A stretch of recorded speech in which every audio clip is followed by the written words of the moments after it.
My son said, "You should stay somewhere else while we renovate." When I returned, my name was off the $33.00 property. So I called the real owner, me. "You should go live in a museum, Nana. Your decades of dust don't match our future.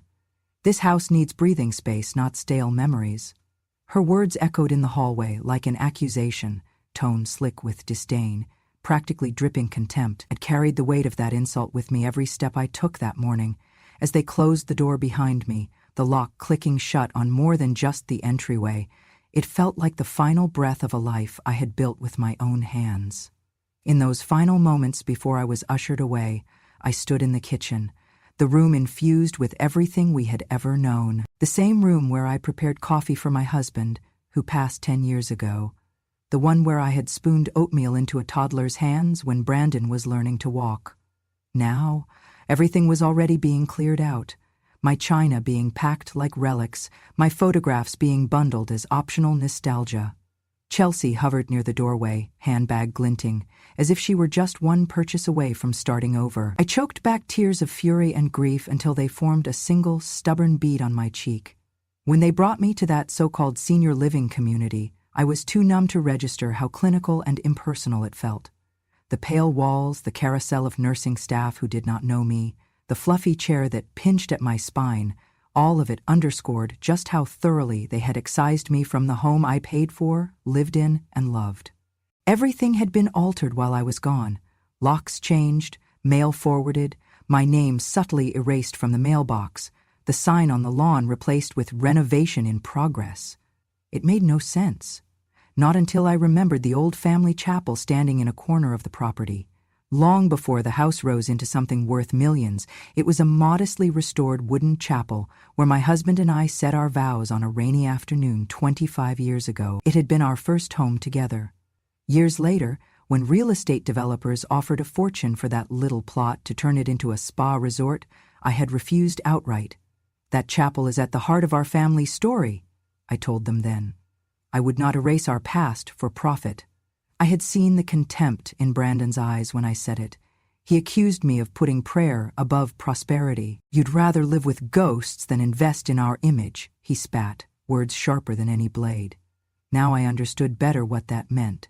They wanted shiny surfaces, curated family smiles, and no shadows. They had pink-washed our reality in a selfie filter called destruction. Somewhere in the shuffle, I retrieved my purse from the bedroom before they could take it.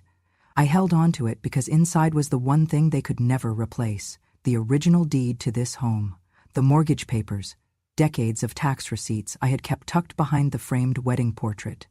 I doubted they believed it when I said I had always paid the property's taxes and maintenance since Edgar passed, to preserve the house, not mortgage it. Brandon believed he had been doing me a favor by helping out financially, but every check I wrote had been out of my savings. I'll admit I was furious. It was a cold, quiet fury that rises in your chest when you realize someone has stolen not just your home, but your dignity. I remember sitting at the edge of my bed in that sterile room, the curtain rattling like broken promises in the draft.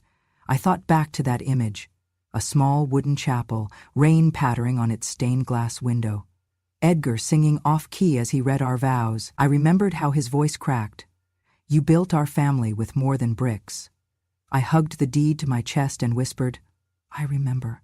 Brandon and Chelsea must each have made hundreds of decisions in my absence. Decor choices, contractor calls, furniture selections. All in the name of improving the family estate, they said.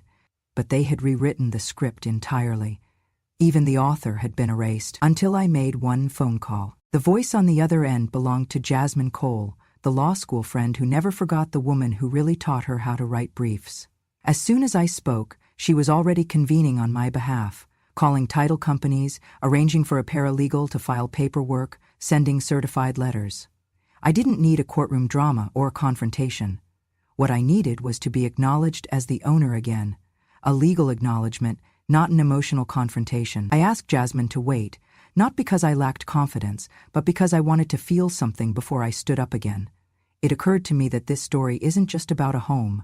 It is about stripping away a lifetime of love, devotion, and identity. Being dismissed wasn't the tragic part. Staying silent and letting them erase you would have been the tragedy. So, I waited, quietly. I suppose my family expected me to beg, or to crumble visibly on TV, or to issue a weepy statement about losing them. Instead, when the notice finally arrived, certified letter in hand, I called them. I did not publicly mock them. I did not call the press. I simply said, "I'd like the locks changed back to what they were, please, and any mail forwarded here." I did not sound bitter. I did not need to. The deed, the checks, the tax records, they spoke for me. They were speechless. I see now that this was never about litigation or restitution. This day belonged to me because I held the unspoken power that they had never considered. They had erased my name, but not my existence. And with one quiet phone call, I reclaimed that house. Brick, story, and shadow. I walk through the rooms now. They smell different. Empty first, maybe. But every step reclaims one memory. That kitchen island where I taught a sobbing teenager how to outrank his father in math. That living room where Edgar and I used to sit and plan our retirement. That stairwell I painted myself just after Brandon went to college, in a fit of optimism. My name is across the mailbox again. My footsteps echo in a house stitched with decades of moments. And though its windows face a new masoned facade, the soul of this home, my soul, is still walking through its halls, confident and unafraid. I stared at the stained check slips spread across the bedspread, as though they held the truth of my life inside their faded ink. I realized then, with a jolt, that for decades I had been silently paying the taxes on this house, the insurance premiums, the landscaping, the repairs after every monsoon rain. In the eyes of Brandon and Chelsea, I had been a guest, a nostalgic nuisance they reluctantly tolerated. That revelation, a burning sense of betrayal, pulsed through me like a shockwave. Their celebration of taking over was built on the very sacrifices they had misjudged. When I first glimpsed the yellowed receipts, I scanned the dates. 2005, 2010, 2014, every year after Edgar passed. Tax statements, roofing contractor invoices, annual insurance payments. My contributions were consistent and heavy. I remembered times when Brandon had told me casually over dinner, "Mom, you don't need to pay that, just let me cover it. After all, I'm the one running the estate now." I nodded quietly, not mentioning how I had already done so, in full, without his knowledge. I pretended not to mind, as if a mother could never be the quiet financial backbone of a legacy, only to be erased. I spent an entire afternoon in that bed, turning over memory after memory. The shingles Edgar and I replaced together when water dripped through the ceiling. The winter nights we spent wrapped in sweaters, hunched over ledgers, trying to balance school fees with mortgage. I remembered sending Brandon off to college, financing the last tuition payment, masking it under tuition assistance. I had buried my own plans in favor of his future. He had grown up believing he was providing for me. I ached at the thought.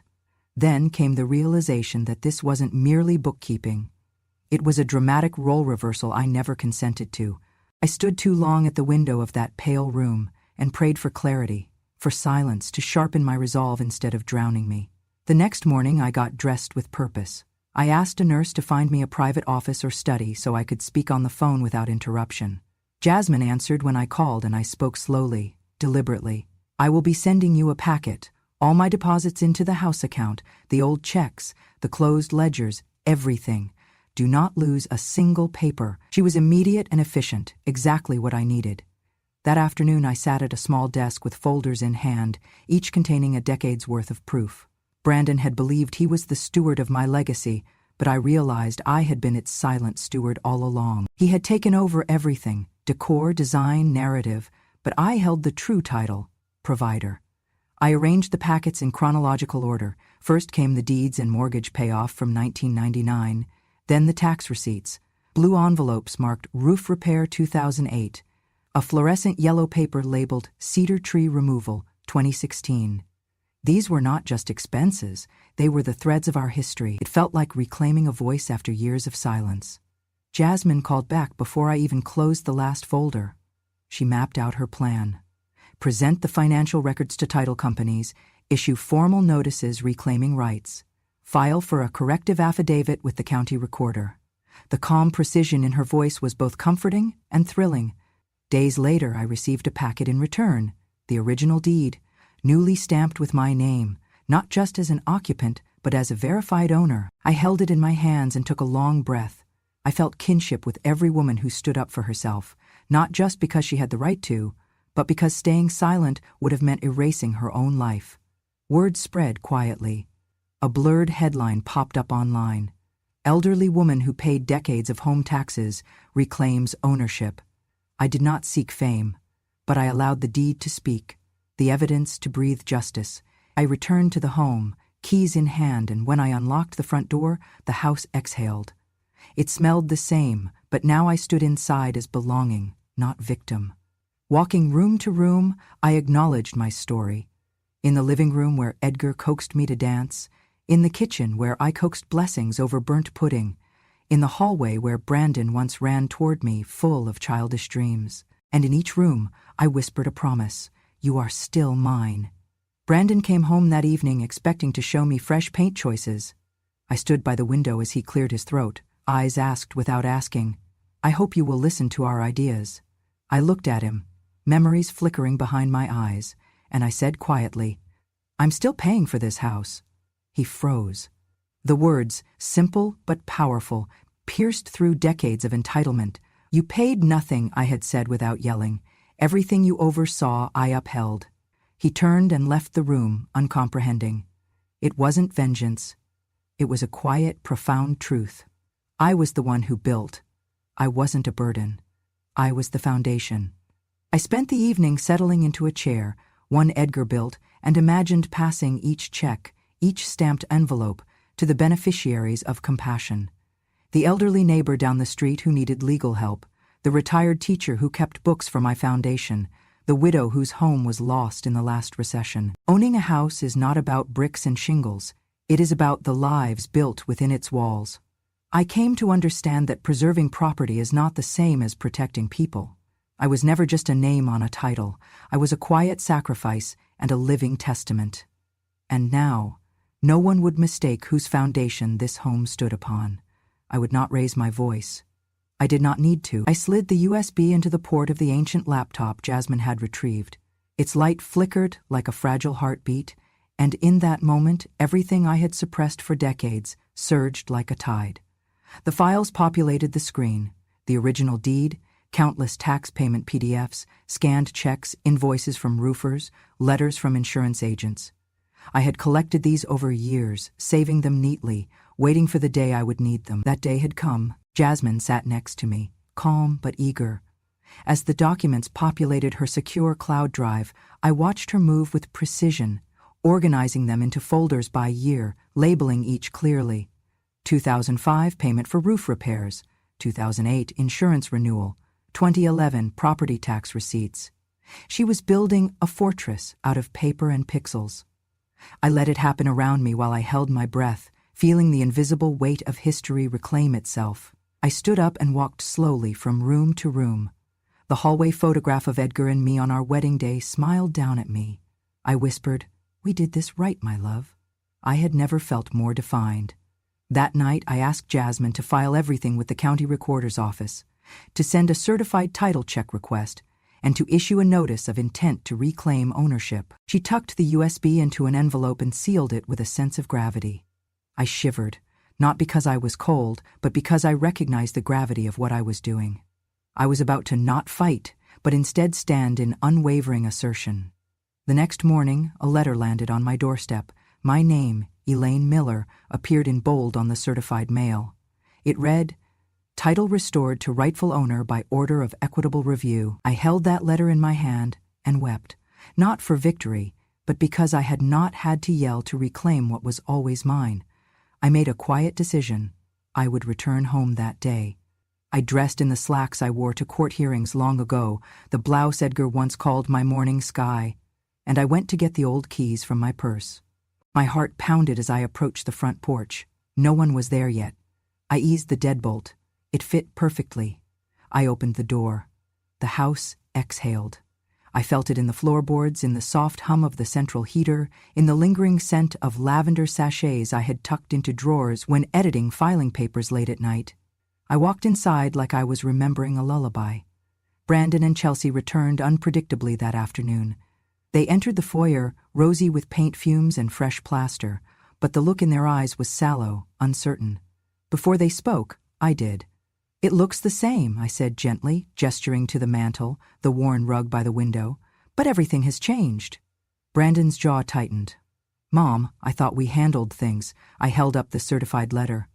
Then I held up a printed summary Jasmine had prepared, every dollar I had spent, every page of evidence. Recorded in black and white. He blinked. Chelsea turned away, tears in her eyes when she reached that list. "Grandma, I'm sorry." I did not let my smile soften, not yet. Instead, I said quietly, "Let's talk tomorrow, when we can all listen." This was not an invitation to resume old dynamics. It was a turning point. I owned it. Not with drama, not with rage, but with possession. The home, once a symbol of their triumph, was still mine. That night, I slept in my old bedroom. I sank against the pillow and thought of the sacrifices I had made. Each check, each repair, each silent smile through years of helping. I remembered Edgar's last words to me that afternoon before he slipped away. Yours was the company, the courage. I pressed my hand to the cool wallpaper and whispered, "I am still the one who saved this house." The next morning, I stood in the foyer as Jasmine handed me the official title document, now red, embossed, utterly unassailable. That morning, the house felt like a rented place no more. It was resettling, and I felt potency in silence. They'd tried their best to crush me behind closed doors, but I refused to let silence become my prison. The morning after I reclaimed my legal authority over the house, I demanded Jasmine help me pursue one final act of transparency. We requested the center's internal cameras, the ones that watched over the rooms and hallways where I had lived when I wasn't locked out. I asked for them to be published, made public, every snippet to prove what had really happened. Chelsea had launched a rumor that I was neglecting the elders at that place, that I was cruel or uncompassionate. It was beneath contempt. But since she chose words as her weapon, I would let the truth be the shield. By evening, a floodgate of footage became public. I watched, breath-catching, as the videos populated, caretakers gently helping me stand, brushing a stray lock of hair behind my ear, tucking blankets across my knees when those nights grew cold. There were moments of me giggling when a volunteer brought freshly baked cookies, the kitchen helper offering tea and a smile. I wasn't the monster Chelsea painted. I was the person they relied on to know what blooming tea tastes like. Then it happened. One clip captured Chelsea hunched over. I only recognized the rug under her hands, the painting in the background, from a corner of the dining area. In her hand, a framed photograph of Edgar and me from decades ago. The one he took out on our 50th anniversary. She swung it and shattered the glass, yanking it until the wood frame cracked. Then she dropped the glass shards on the carpet, breathing hard, anger and self-righteousness flaring from her face. Someone off-camera gasped. The staff rushed in and patched things up. But even the camera caught her glint of triumph. She looked scarred. I looked shattered. But that footage? It shattered her facade. She stomped out as though pissed off by something deeper than memory. It was broadcast within hours. The caption under the clip, "Granddaughter smashes grandma's wedding photo in care facility." The internet blew up. Comments like, "Mourners are the root of compassion. Those who smash relics are the roots of regret. You don't carve someone's legacy so you can shine brighter. Elder abuse isn't only physical, it is choosing to erase, to rend." Chelsea's Instagram engagement crashed overnight, losing nearly 50,000 followers in a matter of hours. Brands began to drop collaboration deals. Hashtags like "Respect Your Roots" started trending. I did not ask for any of this, but I recognized justice when it arrived. There was a letter for me that arrived the next day, handwritten, spidery text from someone who had worked at the center decades ago, saying thanks for being the kind of human she expected in her final chapter. That note meant more than all the titles lawyers file. Brandon arrived in person next, face pale, trying to salvage control. He stood before me, guilt radiating like a fever. "Mom, I didn't know what she would do. I was trying to protect the house, to protect us." He swallowed. "I'm sorry." I looked at him. The circles under his eyes. the sanctimony stripped away. But I said nothing. For months I had shown restraint.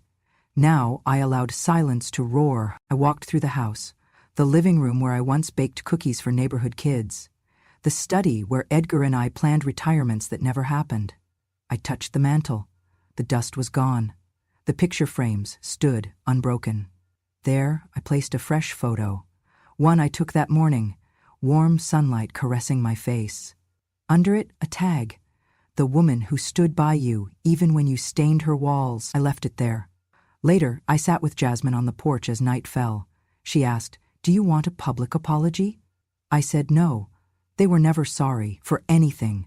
But I let her notify the media that the footage was available if anyone wanted to see the actual truth, because in telling my story, I had to let everyone else's deception unravel. In time, I learned that Chelsea had been called into a boardroom meeting by several of her sponsors. They said she violated their brand of respect. She left the brand. She issued a statement. "I was wrong about my grandmother. I'm seeking help." Someone called it 3 lines of public remorse. I don't know if she meant it. But I do know the house now stands with my name, my legacy intact, and the truth broadcasted. I walked through the night in one final act of validation. I turned the thermostat down, lit a single candle in the dining room, and whispered into the flicker, "I may be old, I may be alone, but I have never burned doors behind me." The candle burned. Some flames take time. Some truths need to be unleashed to illuminate the darkness they endured. And that night my light burned for both things. I had always believed that a home is more than walls. It is whispers shared over unfinished tea, laughter echoing under the rafters, quiet forgiveness in creaky floorboards. So when the time came to pass the house to a worthy purpose, I wanted to close that chapter the way it opened, with light, with grace, with humanity. I decided on a dinner, nothing ornate, but worthy of sincerity. I invited the neighbors, the gardeners who had tended our lawn, the volunteer librarian from the center, and the aides who had cared for me with such tenderness. I included Chelsea and Brandon, though their acceptance was far from certain. I told Jasmine she could attend too. I instructed the staff to place mismatched floral centerpieces, wildflowers in simple mason jars, and set the table with my china, the same china that smoked hundreds of dinners across decades. The dining room smelled of roast chicken, rosemary, and fresh-cooked parsnip mash. Soft light from candles danced across framed wedding photographs, from our brisk autumn wedding in 1965 to the last anniversary my husband and I celebrated, with cake he burned and laughter that filled the ceiling. I watched as the village librarian, Diana, fogged from dementia, clutched the table edge and whispered, "Oh, Elaine, you taught me to read when my world was closing." And I caught a glimpse of the head gardener, a man with knees that cracked like old doors. He said, "Your rain garden saved our soil." Those silent acknowledgments were richer than any confrontation. Brandon arrived late, shoes stiff, eyes avoiding mine. Chelsea followed, still adjusting under the scrutiny of those they had tried so hard to impress. They sat across from me in seats that were once theirs to dismiss. I did not smile, yet I did not frown. Instead, I raised my glass when the laughter settled, as though signaling forgiveness, not conquest. I said, "I built this house with love. I sent checks for every roof patch, for every gutter filled with autumn wrath. I tucked notes into your backpack before college, hidden and unseen. But tonight, I give it to those who need a home, not to those who rejected its caretaker." No sobbing, no dramatic tears, just a room filled with people honored by grace, not spectacle. Chelsea's face crumbled. She whispered, I'm sorry, Grandma." It was small, barely audible, but real. Brenda, the volunteer librarian, clasped her hand and said, "You still have people who love you." I excused myself during dessert and walked through the halls, now quiet, but each footfall sang of memory regained. I regarded the staircase I'd laid the first tile on, the living room where Edgar taught me to dance when the world felt too steep. I slowed in the hallway, where the chapel door still smelled of old varnish and rain. This house was no longer mine alone. It belonged to all who had shared life within it. I returned just as the last candle flickered low. Brandon approached softly and asked, "Will you ever come back?" I looked at him. There was pain, bewilderment, longing in his voice. I did not immediately respond. Instead, I wrapped a shawl around my shoulders. "I will come back," I said quietly as the guests began to disperse, "but only when you treat home as a sanctuary and not a monument." I held that space, then glided past the women who stood quietly next to me, and they looked proud, and proud that I finally looked proud of myself. Later, when silence draped the house gently, I walked to the window and saw a fox dart across the lawn under moonlight. It lingered a moment, eyeing the flower beds I once planted. It seemed to approve. I sipped my tea and thought, perhaps that is home. Not who holds your deed, but who honors your spirit. At that moment, I realized the house now had new stories to tell, about kindness, about survivors, about a grandmother who once felt erased, but rose instead with quiet dignity. No more confrontation, no more keys turned in empty locks, just the gentle knowledge that love endures, even when doors close. I paused, realizing the story I'd just lived through wasn't just about bricks and locks. It was about being seen again. And starting tomorrow, silence would no longer be my erasure. I still remember the moment I signed the final papers to transfer ownership of the house. My hand shook slightly, not from regret, but because I understood the weight of what I was giving away. Not just bricks and beams, but decades of memory and love. I placed the deed in Jasmine's hands, letting it rest in someone who understood that letting go was not giving up. It was creating space for something more. On the morning of the ribbon cutting, the air felt crisp and hopeful.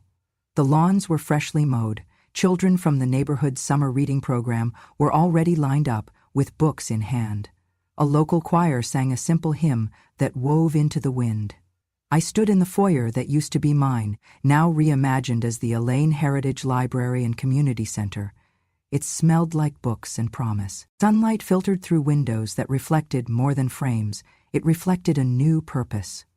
I greeted neighbors with warm kisses on the cheek, and volunteers brought me cups of lemonade in mismatched mugs. There were faces I recognized. The retired teacher who once tutored young readers, the hospice nurse who helped me through a fever in winter, the gardener whose knees I once rubbed before she limped home at dusk. I realized I had created more than a building. I had made a home for hearts left out. When the ribbon was cut, applause felt like a wave, gentle, unstoppable. I mumbled some words into the microphone.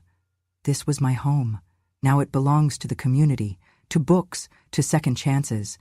May it be a home for every wandering heart that crosses this threshold. Inside, shelves lined with books rose like sentinels. Community tables waited for hands that wanted to read, to write, to escape. A small reading nook with cushioned seats overlooked the old chapel lawn. I walked through it all, not as a widow of a legacy, but as founder of something new, a sanctuary. Then I saw her, that elderly woman I had met at the center before. She'd been rescued from loneliness when Elaine helped arrange friendly visits. Her hands shook as she adjusted her scarf, but her eyes were bright. She stepped inside, her recent steps heavy, but tenacity carried her forward. As she crossed the threshold, tears gathered in her eyes. She turned to me and whispered, "You gave me a place to be safe." Her voice cracked, but carried more truth than any speech. I nodded, unable to speak. That moment was not about me. It was about her, and all of us who never stopped wanting to belong. I think I smiled, but I was not aware of it. There were no cameras, no headlines, just that hush full of recognition. Kindness will outlast cruelty. Later, as volunteers straightened books and dust motes danced in afternoon light, I found a quiet corner by the old chapel window. It looked out across the green lawn where children sat reading aloud, and a small group gathered around a storytelling chair. The pages turned, and laughter mingled with wind and memory. I leaned back into a chair and watched a young mother help her child sound out words. I thought of Edgar's off-key humming. I thought of the time I patched the love seat's tear so our granddaughter could nap there. I thought of all the moments that I would have missed if I had given up on believing I still had something to give. Chelsea came in then, timid, holding her phone in her hand. She said softly, "Thank you." It wasn't a performance, it wasn't public, it was real. I offered her a seat, handed her a book, and she sank into the story, quiet recognition that stories can heal. I did not speak until the volunteers closed the library for the evening. Then I said, gently, Home isn't where you live, it's where you belong. I looked around at what had become of the house, not a monument of wealth, but a cradle of community. I walked out through the front doors in the warm dusk air. The sign above glowed faintly, Elaine Heritage Library and Community Center. People were still inside, reading, learning, belonging. I closed the doors behind me carefully, feeling no loss. I stepped onto the lawn and looked back one last time. My heart felt peace, not because I had won, but because I had given. The house would continue to tell stories, but now, not mine alone. A gentle breeze brushed my cheek. I closed my eyes and breathed, feeling not older, but fulfilled. I first heard the knock in the quiet of late afternoon, when the sunlight was soft and everything felt still. They came as I was folding laundry in the guest room, a room I hadn't slept in for long years, one I had kept just in case. My hands paused on a pillowcase embroidered with my mother's initials, and then, Knock, knock, knock. I recognized that hesitant rhythm, the staccato of regret. I knew without looking who it was. Brandon. I stood, took a deep breath, and walked to the front entrance of the Elaine Heritage Library and Community Center, the home I had given to many, but reclaimed in spirit myself. He stood on the porch, shoulders slumped, face ashen, no bravado, only remorse. In his hand, I saw a small bouquet, petals trembling, and moisture on his lashes. His gaze met mine from across the threshold, and he spoke. Voice cracked as though it sprang from the bottom of a well. "Mom, I was wrong. I'm sorry. I've been so blinded. Please, let me in." I watched him through the window, recognizing the corners of his grief, the same son who had erased me, who had rewritten our story. Yet he was no longer stepping forward with arrogance, but with collapse. After a long breath, I opened the door just a crack. I did not step back. I stayed firmly anchored. I looked into the eyes of a man who had tried to destroy my home, my reputation, my spirit. He held his breath, and I said softly, "No anger, only truth. Mercy does not mean letting betrayal inside." I turned and closed the door, not with force, but with the stillness of certainty. Inside, the hushed murmur of pages and whispers carried on around me. Outside, there was only brandished regret, fisted behind a fragile silhouette. It was not long before the moment was captured and streamed across local news. The CCTV footage ran everywhere. Son seeks forgiveness at elderly mother's community center. Her response, still no. Social media lit up with commentary. She said it plain, betrayal merits no gate. An entire generation called out with silence.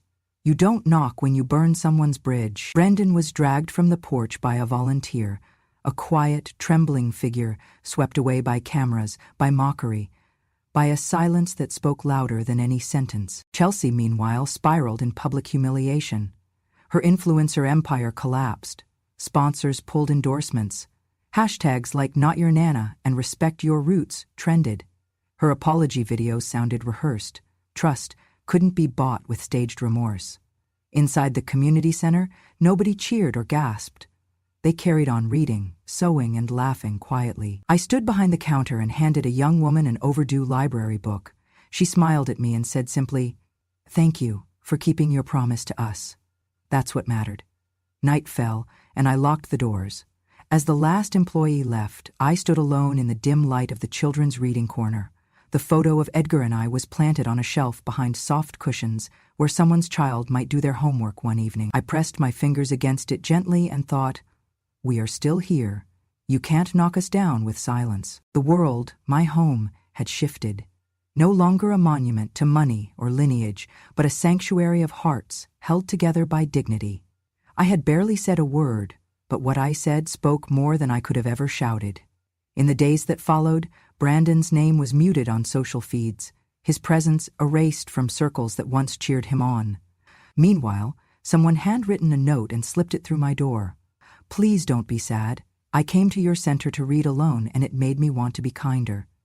Nothing grand, not deserving of headlines, but the purest kind of grace I had ever received. I carried on, teaching an evening class about consumer rights, sitting quietly for tea with Diana, the dementia patient who once fearfully asked, "Are you real?" And I smiled and said, "Yes, love is still real."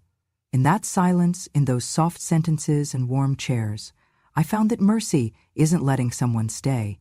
It's standing firm in the grace you choose to extend and choosing not to invite destruction back inside. I breathed deeply and let the doors, and the story, settle into the night.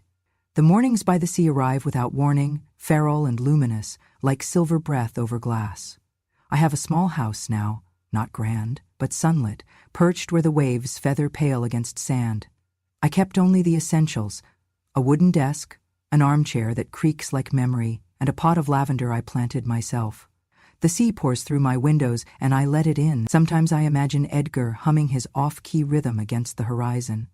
I've spent my days offering free legal workshops for women my age, the kind who raise families, taught schools, held communities, but aren't on any investor list.